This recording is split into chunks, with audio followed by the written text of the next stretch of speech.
Ngayong gabi, isang aplikante sa pagkasenador ang haharap sa matinding job interview. Ako si Luchi, Cruz-Valdes, at ang aplikante sa gabing ito ay si Elmer Francisco. Ipinanganak sa Las Piñas City noong April 19, 1978. Nagtapos ng Bachelor of Science major in Physics sa De La Salle University at Bachelor of Arts major in Consular Diplomatic Affairs sa DLSU College of St. Benil. Ang ni Francisco ang nagtatag ng Francisco Motor Corporation noong 1947 na kilala sa paggawa ng mga jeep.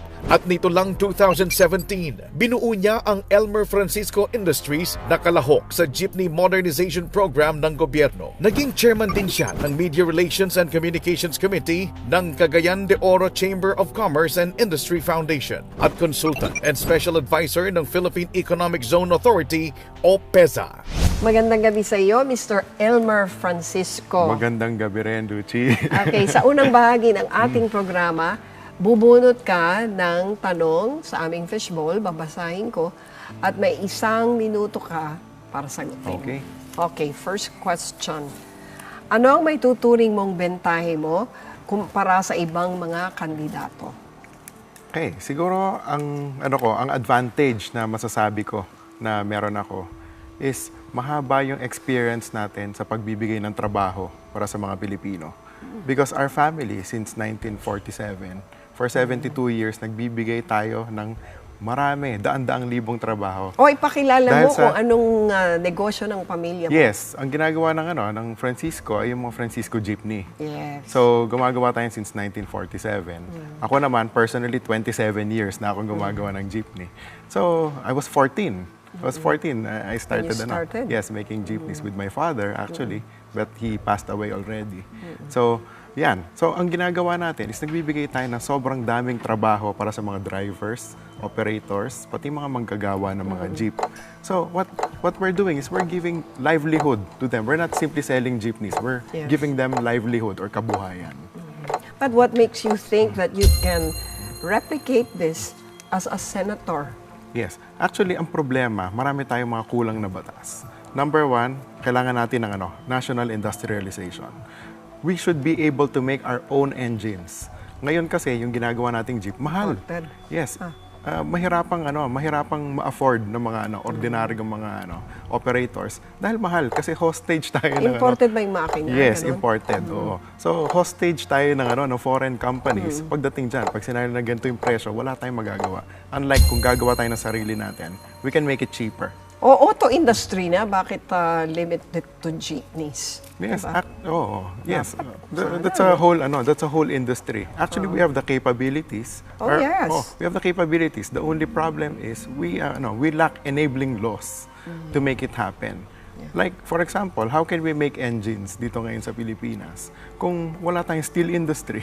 That's right. So, Oo nga. Masarap pag-usapan yan mamaya, but in the meantime, Yes. your second question. Okay. All right. Second question. Kung palarin ka makapasok sa Senado, anong committee ang nais mong mapabilang ka? Para sa akin, public services. Kasi dyan yung natin dyan bumabagsak yung tinatawag nating transport sector.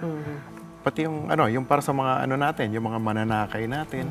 Importante yung it's good, yung PUV modernization program, it's good. Yes. Mali lang yung pag-i-implement actually, then merong mga konting mali sa batas. So, like for example, yun nga, sabi ko kailangan natin ng industrialization, but aside from that, kulang tayo sa mga batas pag-i-incentivize ng paggamit ng mga electric vehicles dito sa atin. We should incentivize that. Kasi yan, sa diesel engines, hindi na siguro tayo makakahabol sa mga foreign counterparts natin. But with electric, it's in its infancy. So marami tayong mga magagaling na mga engineers na mga Pilipino na pwede natin gawin dito sa Pilipinas. Then we can compete globally. We can even export. Okay, ang presyo ng langis at saka syempre presyo ng pasahe ang lagi na lang pinag-aawayan ng gobyerno at sa mga driver at saka mga operator. At kayo ay nandun nga sa industriyang yun. Anong paninindigan mo doon? Okay, so para sa akin, unang-una, yung excise tax sa train law, dapat yan itigil. Kasi nakakapagpataas yan ng presyo. Ngayon, katulad ng sinasabi ko parate sa lahat ng mga tao nagtatanong sa akin, hindi lang yan yung solusyon. Maraming solusyon dyan. Like yung sa PUV Modernization Program, when you change your unit with a new one, mas matipid yan sa krudo. Mas matipid sa maintenance. Ay, ang problema, yung Yes. pambili raw nila ng bagong mga PUV, no? Yes. Ang mahal-mahal. Saan Yes. nila kukunin yun? Yes, that's why kaya nga meron tayong pinapataasan natin yung subsidy, yung government subsidy para makabawas sa mga kailangan bayaran ng mga tao. Then next, meron tayong tinatawag na boundary hulog. Ever since, it's not new. We had been doing that for decades already. Na umaabot ng 10 years na nagbabayad sa atin yung mga So, yun yung hulugan Yes, system. hulugan. Oo. And the ultimate solution to that is industrialization kasi bababa yung presyo ng vehicles kung dito natin ginagawa sa Pilipinas, kahit yung makina. O, sige, masarap na yung pag-usapan yan, pero susunod na tanong muna. Okay. Alright, next question. Ano ang dalawa mong panukalang batas na gusto mong bigyan ng prioridad? Okay. So, dalawa. Isa is yung pambansang industrialisasyon, pati yung federalism. Okay. So, to tell you more about it, yung pambansang industrialisasyon, makakagawa tayo ng mga sarili nating mga makina, pati mga produkto dito sa Pilipinas para sa transportasyon, para sa agrikultura. Kasi ang nakikita ko, sa buong mundo, dito na lang ako nakakita sa atin na gumagamit pa ng kalabaw sa mga farms. Sa ibang bansa, pag sinabi mong farmers, mayayaman makinarya yan. na. Yes, Oo. mayayaman yan, di ba? Bakit dito sa atin naghihirap, di ba? Ngayon, ang isang tinitignan natin, meron ako experience sa PESA, sa Philippine Economic Zone Authority. We create economic zones, give incentives. Diba? Ang problema, kaya natin sinusulong yung federalism para maraming pera na maiwan sa LGUs to develop their infrastructure. Ang problema kasi, paano ka naman gagawa ng call centers sa isang lugar na walang internet? Yes. Paano ka gagawa ng pabrika sa isang lugar na walang kalye, walang pantalan? Kuryente nga lang eh. Yes. Okay, sige. Next question, please. Okay. Nagdadaos din ng mga pagdinig o hearing nga sa Senado, no? Kung mananalo ka, anong issue ang gusto mong paimbestigahan para pagkunan ng mga ideya para sa mga bagong batas? Okay. So, unang-una, ang kailangan nating ayusin is yung poverty incidence natin. Kasi it has reached a crisis level. Napakadaming Pilipino na walang trabaho. Ang tanong dyan is bakit? Kasi para sa akin, ang trabaho ng isang senador ay mambabatas, not to implement those laws. We have to create those laws. As a senator, you should have vision. Dapat nakikita mo, dapat proactive ka. Hindi pa nangyayari, dapat nasosolusyonan mo na. Yun dapat ang ginagawa ng mambabatas. Kasi katulad So, anong imbestigahan mo in regard to poverty? Yes. Unang-una, saan napupunta yung mga pera na dapat pupunta sa public services? Diba? Kasi ayun nga yung sinasabi natin, kaya pinupush din natin yung FOI bill. Diba? Na kailangan maipasa yan. Kasi saan napupunta? Bakit yung mayaman yung mga congressman natin, pati mga senador? Saan ang gagaling yung perang yon na dapat napupunta sa public services? So, marami tayong kailangang imbestigahan. Hindi lang yan. Alright. Unang bahagi pa lamang po yan ang ating pagkilatis kay Elmer Francisco at sa aming pagbabalik, round 2 ng kanyang job interview. Diyan lamang kayo.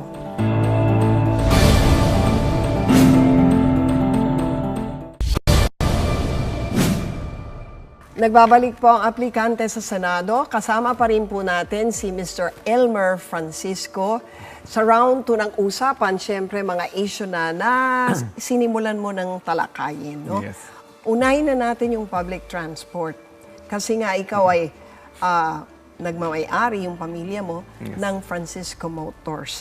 At alam din natin na sa ilalim ng Jeepney Modernization Program, yung kumpanya ninyo ay gagawa ng 1,000 units ng modern jeepneys in 5 years. Wala bang nakikitang conflict of interest dito? Unang-una, ginagawa na namin yan for 72 years. Bakit ako tumatakbo? Actually, ang nag-convince sa akin ay yung mga transport groups na para magkaroon sila ng boses sa Senado. Kasi alam naman natin na kapag, yung iba, party list, tumatakbo. Pero, pag gumawa ka ng batas sa Congress at walang counterpart sa Senate, walang mangyayari doon. So, kailangan natin ng boses sa Senado na nakakaintindi kung ano yung takbo, kung paano talaga yung dapat gawin sa larangan ng transportasyon. Pero sabi ko nga kanina, no, Elmer, even among the jeepney drivers, hindi sila palo dyan sa modernization. Ayaw nilang pumasok, ayaw nila yang batas na yan, karamihan sa kanila. Kasi nga naman, if you phase out yung kanilang mga jeepney, para mo na rin silang tinanggalan ng negosyo. Exactly. At mapipilitan sila ngayon bumili ng bagong jeepney na sa kanilang pananaw, napakamahal nga naman. Yes. Anong masasabi mo ron? Exactly. Actually, ang sinasabi nila, lahat, nakakausap ko kasi mga dati na naming mga kliyente, mga customers. Tulad ng sinabi ko, hindi kami nagbebenta ng jeep, binibenta namin sa kabuhayan. Sinisigurado namin na mabubuhay sila. Hindi kami tatagal ng 72 years sa industriya kung hindi ganun ginagawa namin. So, paano nga yung hulugan na sinasabi mo Yes, kanina? How does that work exactly? So, how much does a modern jeep Ngayon, ang modern jeepney is nagko-cost ng mga 1.8 to 2 million. Wow, ang mahal nun. Dahil nga napakamahal ng powertrain. Powertrain pa lang, o makina pa lang, milyon na. So, hostage tayo ng mga dayuhan pagdating dyan. Ngayon, paano ginagawa natin? May PUV modernization, then ito yung mga maganda yan. We have to modernize for safety ng mga passengers, para sa environment. Pero ang problema ng mga operators, yung pambili. Yes. So, tayo yung nagbe-bridge. Kami yung gumagawa ng mga modernized jeepneys. Kami yung nangangapital. Then pinapa-boundary hulog namin sa kanila. We can stretch the term of the loan to even 10 years. 10, 11, 12 Good pa rin years. ba yun ng 10 years? Yes. Yung mga ganun? Yes. Araw-araw na mamasada? Actually, yung mga gawa namin, pasahero. Luchi, yung mga gawa namin, pinakamadami yan nasa Dagupan, pati sa Legazpi City. 40 years na tumatakbo pa rin. Wow. Yes, ganong katibay ang gawang Pinoy. Oh, Mas maganda ang gawang Pinoy. okay. So magkano naman yung hulog na sinasabi mo? Actually, Na boundary hulog na magkano yan? Yes, actually depende yan sa ruta. Yan yung hindi naiintindihan ng ibang mga kasama natin sa gobyerno. You cannot make one policy for everybody kasi merong mga ruta na mas maliit talaga yung kita nila kesa sa iba. Yes. Like dito sa city, mas malaki yung kita. So, paano nga yan? We are very flexible. Yun nga, so hinahabaan natin yung term. Sabihin na lang natin yung minimum. Yes. Kasi yun ang gusto nila malaman. Magkano ihuhulog? What's important is kung magkano yung kinikita nila ngayon, hindi maapektuhan yon. Maski nag-amortize Ganon, sila ng ha? bago. O, yan ha. Ipapako kita dyan sa pangako mong yan, Actually, ha? kinocompute na namin yan ng mga transport groups. Dahil kami, nagmi-meeting talaga kami regularly. Kasi, naiintindihan nila. Dahil yung mga tatay nila, natulungan na rin ng tatay ko dati. So ngayon, kino-continue lang natin. Okay, nasabi mo rin kanina na isa sa mga, sabihin na natin frustration mo, ay yung nag-import tayo ng mga makina, ng mga sasakyan, no? Yes. Pero isa rin sa mga problema natin ngayon, Elmer, ay yung traffic. At sinasabi nga nila na ang problema sa traffic ay hindi masyado yung public, kundi yung private. Yes. So, sang-ayon ka ba na magtayo ng auto industry gayong sa totoo lang, ang unang binibili ng mga Pilipino ngayon, kotse, na siyang nakaka-traffic nga, no? Yes. Nakapagpasikip sa mga lansangan. Yes. Anong masasabi mo? Actually, ang auto industry, hindi yan ang cause ng traffic. Ang cause ng traffic is yung nagkakaroon ng congestion dito sa Metro Manila dahil lahat ng developments nasa Metro Manila. That is why we are pushing Pero for hindi ba federalism. magmumura pag local? Magmumura, Diba? yes. O di lalong bibili Magmumura. mga tao? Yes. Oo. Unang-una, kulang tayo sa infrastructure. Yun yung sinasabi natin. Now, we're pushing for federalism para yung developments madala sa countryside. Decongest. Kasi, like what I said, by experience sa Philippine Economic Zone Authority, we are making economic zones in far provinces here in the Philippines para yung mga taga-probinsya, hindi na kailangan pumunta pa Metro Manila para magtrabaho. Yes. Kasi yung trabaho nandun sa kanila, sa locality nila. So, hindi na rin nila kailangan mag-OFW. They can work. Marami tayong nakakausap mga OFW. Kahit daw kalahati lang ng kinikita nila, kung kikitain nila sa Pilipinas, mas gusto pa rin nila. So, that's why we are pushing for federalism so that we can bring the jobs to the countryside. In that way, madi-decongest ang Metro Manila, mawawala ang traffic. Okay, the aim is good. And I think yun din ang layunin nung dalawang version ngayon na nakasalang, no? Yes. Yung House version at saka yung Puno version. Yes. Alin doon ang sinusuportahan mo? Actually, yung Puno version. Kasi in the first place, ang sinabi ko nga, maraming may iwan na pera sa mga LGUs to develop the infrastructure. Pero kung tinanggal ng lower house yung anti-political dynasty provisions, Mapupunta pati sa yung term pamilya limit, yun. baka mapunta sa bulsa. 'Di ba? So hindi mapupunta sa infrastructure. So kaya sinusuportahan natin yung Puno version because of the anti-dynasty provisions. Pati tsaka importante yung mga senador natin ay magiging by region, by state yung pag-elect sa kanila, hindi nationwide. Magkakaroon ng representation. Yung lahat ng Parliamentary. areas. Ito ba Not ang necessarily. tinutulak nyo? No, not necessarily kasi sa ngayon it's presidential federal. Federalism, yes. But yung mga senators should be elected per region. Okay. Pero marami rin nag-argue na hindi raw magwo-work kahit yung Puno version, no? Dahil ang konti lang daw ng mga rehiyon dun sa 18 federated na proposed, no? Na kayang tumayo sa sarili nilang kakayahan. I think NCR and then Central Luzon, di ba? Calabarzon. Yes. So the rest daw, talagang hindi pa kakayanin pag hinayaan mo mag-federate. Ano masasabi mo ron? Actually, from a business point of view, kasi tayo ay negosyante. Alam mo, maski ganong kaliit ng kinikita mo ngayon, kung marunong kang humawak ng pera, mapapalaki mo yan. Diba? So, para sa akin, hindi ako naniniwala na kapag binigyan mo itong lugar na to ng autonomy or ito lang yung budget, ito yung kinikita nila kasi may iwan sa kanila Yes. yon, diba? Lang, hindi sila magde-develop. I don't believe that. Kasi in the first place, ngayon, meron din tayong mga private na companies like economic zones. Meron tayong tinatawag na special economic zones.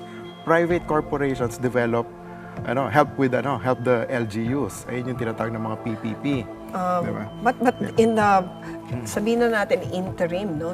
Na nagde-develop pa sila ng sarili nilang mga negosyo doon sa kanilang mga lugar. Siyempre, magpupuntahan yung mga negosyo doon sa mga, sigurado na silang meron ng infrastructure. So, anong gagawin mo in the meantime doon sa 15 other federated states na yun lang ang budget talaga nila at wala silang pinagkukunan masyado, yun at yun pa rin. Yes. Paano mag-work yun in the interim? Anong transition? Like what I mentioned, maraming sources Just like in a business, marami ang sources. Hindi lang naman isa ang source mo ng funds. Ang pinaka-importante is to develop the infrastructure. In a special economic zone, like kung lalagay mo, like Camarines Norte, di ba? Sabihin natin, meron tayong ginagawang economic zone doon that will provide 30,000 jobs with an international airport. Sino ba nagpopondo niyan? Hindi yung bayan ng Jose Panganiban. Private corporations na gusto rin nilang syempre, it's profit yan, business yan di ba? But it can develop the area and give jobs to the people, which is good. And it's an economic zone. Paano natin sisiguraduhin na yung mga kapitalistang yan ay hindi sila yung mga dati rin na traditional oligarchs, politicians, mga dinastiya na sila rin naman ang namamayani doon sa mga lugar na alam na natin ngayon sila naman talaga ang may pera, sila may kakayahan, ang may poder. How do you ensure that? Actually, we can separate that from the dynasties kasi hindi naman to political. It's business Hindi naman yan necessarily na yung political dynasty yung magde-develop nun. Ngayon, meron tayong mga foreign and domestic investors na tinatawag. Tsaka iba-ibang industry yan. Meron yung agro-industrial, meron yung tourism, meron yung Ngayon, for us, any development is good as long as it will give jobs to the people.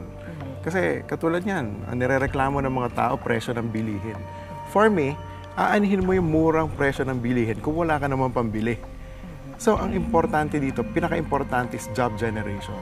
As long as it can create jobs for the people of the locality, it's good. Okay. Yan ang para sa akin. Anong gusto mong batas na nandyan na, policy na nandyan na gusto mong uliratin ulit? Okay, ako, I'm a graduate of Consular and Diplomatic Affairs. So, ang laging natatanong sa akin, I don't know why, maybe because of my educational background, is yung sa Rome Statute. Okay. Yung pag-pull out ni President Duterte dun sa yung sa ICC. Yes. 'Di ba? For me, it was ratified by the Senate. Part yan ng oversight ng Senate. It was ratified by the Senate. Hindi ka agree doon? Hindi. As provided by the Constitution, kailangan i-ratify ng Senate. Para sa akin, kung magwi-withdraw ka ng something na international treaty, from an international treaty na ratified ng Senate, dapat meron ding may say din. Yes, may say din ang Senate pag-withdraw. Oh. 'Di ba? So, para sa akin, yun yung tama.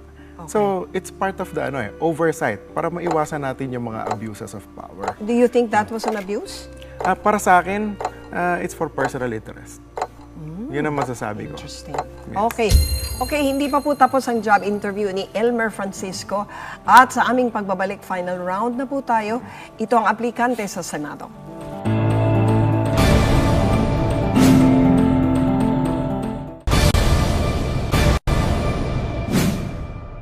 Nagbabalik po ang aplikante sa Senado at kasama pa rin po natin si Elmer Francisco.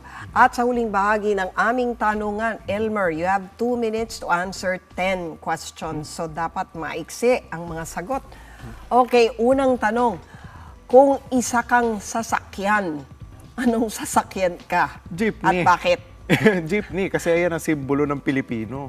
Okay. Ano sa tingin mo ang best qualification ng isang senador? Siguro, kailangan may prinsipyo. Ayun yung number 1. Alright.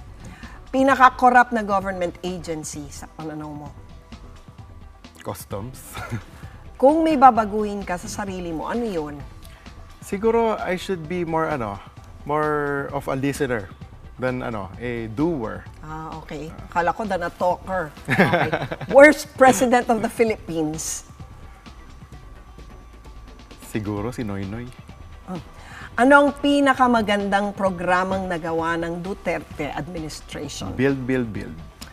Pabor ka ba sa same-sex marriage? Same-sex union, yes. Pabor ka bang ibaba sa 12 anyos ang minimum age of criminal liability? Hindi, of course not. 1 to 10 scale, 10 being the highest, gradong ibibigay mo sa Pangulo? 8. Alright. Complete the sentence. Ang Pilipinas ay Masaya. more fun, ha? Alright.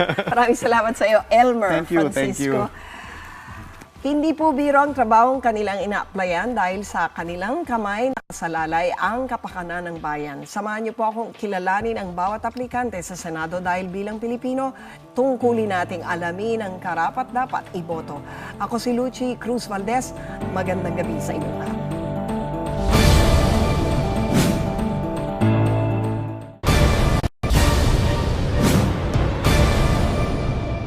Ngayong gabi, isang aplikante sa pagkasenador ang haharap sa matinding job interview. Ako si Luchi Cruz-Valdes at ang aplikante sa gabing ito ay si Elmer Francisco. Ipinanganak sa Las Piñas City noong April 19, 1978. Nagtapos ng Bachelor of Science major in Physics sa De La Salle University at Bachelor of Arts major in Consular Diplomatic Affairs sa DLSU College of St. Benil. Ang ni Francisco ang nagtatag ng Francisco Motor Corporation noong 1947 na kilala sa paggawa ng mga jeep. At nito lang 2017, binuo niya ang Elmer Francisco Industries na kalahok sa Jeepney Modernization Program ng gobyerno. Naging chairman din siya ng Media Relations and Communications Committee ng Cagayan de Oro Chamber of Commerce and Industry Foundation at consultant and special advisor ng Philippine Economic Zone Authority o PEZA. Magandang gabi sa iyo, Mr. Elmer Francisco. Magandang gabi rin, Luchi. Okay, sa unang bahagi ng ating programa, bubunot ka ng tanong sa aming fishbowl, babasahin ko, at may 1 minuto ka para sagutin. Okay. Okay, first question. Ano ang may tuturing mong bentahe mo kumpara sa ibang mga kandidato? Okay, siguro ang advantage na masasabi ko na meron ako is mahaba yung experience natin sa pagbibigay ng trabaho para sa mga Pilipino. Because our family since 1947, for 72 years nagbibigay tayo ng marami, daan-daang libong trabaho. O ipakilala Dahil mo kung anong negosyo ng pamilya mo. Yes, ang ginagawa ng Francisco ay yung mga Francisco Jeepney. Yes. So, gumagawa tayo since 1947. Ako naman, personally, 27 years na akong gumagawa ng jeepney. So, I was 14. I started, yes, making jeepneys with my father, actually. But he passed away already. So, yan. So, ang ginagawa natin is nagbibigay tayo ng sobrang daming trabaho para sa mga drivers, operators, pati mga manggagawa ng mga jeep. So, what we're doing is we're giving livelihood to them. We're not simply selling jeepneys. We're giving them livelihood or kabuhayan. But what makes you think that you can replicate. Mahirapang ma-afford ng mga ordinaryong mga operators dahil mahal kasi hostage tayo ng Imported ba yung makina? Yes, Ganun? imported. Oo. So hostage tayo ng foreign companies. Pagdating diyan, pag sinabi na ganito yung presyo, wala tayong magagawa. Unlike kung gagawa tayo ng sarili natin, we can make it cheaper. O auto industry na, bakit limited to jeepneys? Yes, Diba? yes. That's a whole industry. Actually, we have the capabilities. Yes. We have the capabilities. The only problem is we lack enabling laws to make it happen. Like, for example, how can we make engines dito ngayon sa Pilipinas kung wala tayong steel industry? That's right. So, Oo nga. oo. Masarap pag-usapan yan mamaya, but in the meantime, Yes. your second question. Okay. Okay. All right. Second question. Kung palarin ka makapasok sa Senado, anong committee ang nais mong mapabilang ka? Para sa akin, public services. Kasi dyan yung natin dyan bumabagsak yung tinatawag nating transport sector. Pati yung para sa mga natin, yung mga mananakay natin. Importante yung it's good, yung PUV Modernization Program, it's good. Yes. Mali lang yung pag-i-implement actually, then merong mga konting mali sa batas. So, like, for example, yun nga, sabi ko kailangan natin ng industrialization, but aside from that, kulang tayo sa mga batas pag-incentivize ng paggamit ng mga electric vehicles dito sa atin. We should incentivize that. Kasi yan, sa diesel engines, hindi na siguro tayo makakahabol sa mga foreign counterparts natin. But with electric, it's in its infancy.